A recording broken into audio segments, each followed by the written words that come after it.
एक बार एक किसान हर किसी आने वाले आंधी तूफान, तेज धूप इत्यादि से परेशान हो गया, क्योंकि कभी-कभी फसल ज़्यादा खराब हो जाती थी।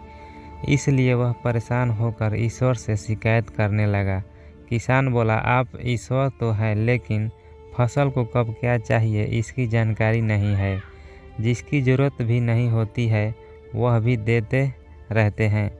इसलिए आपसे मैं विनती करता हूँ कि आप मुझे एक मौका दीजिए, मेरे कहे अनुसार मौसम कीजिए, फिर हम सब किसान अन्न से भर देंगे। ईश्वर मुस्कुराए और बोले, ठीक है, आज से तुम्हारे अनुसार मौसम रखूँगा। किसान खुश हो गया। किसान ने अगली फसल में गेहूं की बुआई की। उसने जब चाहा तब धूप मिली, उसने जब चाहा पानी मिला। पानी की तो उसने बिल्कुल कमी नहीं आने दी। आंधी, बाढ़ और तेज धूप तो उसने आने ही नहीं दी। समय बीतने पर सफल बड़ी हुई।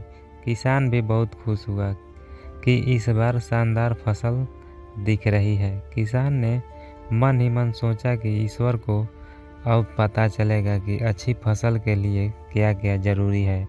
फालतू में ही किसान को परेशान करते रहते हैं। किसान फसल काटने के लिए खेत में पहुंचा। गेहूं के पौधे की बालियों को हाथ लगाया। उसके पैरों तले ज़मीन खिसक गई। उसने देखा कि किसी भी पौधों की बालियों में एक भी दाना नहीं था।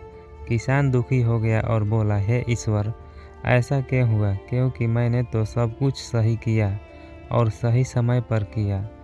इस पर ईश्वर बोले, हे प्रिय किसान, ऐसा तो होना ही था, क्योंकि तुमने इन पौधों को बिल्कुल संघर्ष नहीं करने दिया। इन्हें ना तो तेज धूप में तपने दिया, ना ही आंधी का सामना करने दिया। इन्हें किसी भी प्रकार की चुनौतियों का सामना नहीं करने दिया। इसलिए बाहर से भले ही अच्छे दिख रहे हो और अंदर से बिल्कुल खोखले हैं। इनके अंदर कुछ भी नहीं। पौधे जब विभिन्न चुनौतियों का सामना करते हैं तो उनमें ऊर्जा पैदा होती है। यह ऊर्जा उनके अंदर सही सामर्थ्य पैदा करती, जिनके लिए वह बने हैं।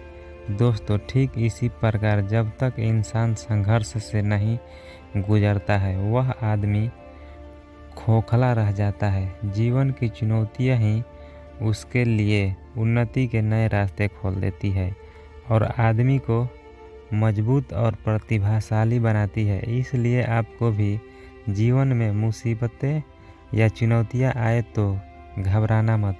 यह आपको बिखेरने के लिए नहीं, निखारने के लिए आई है।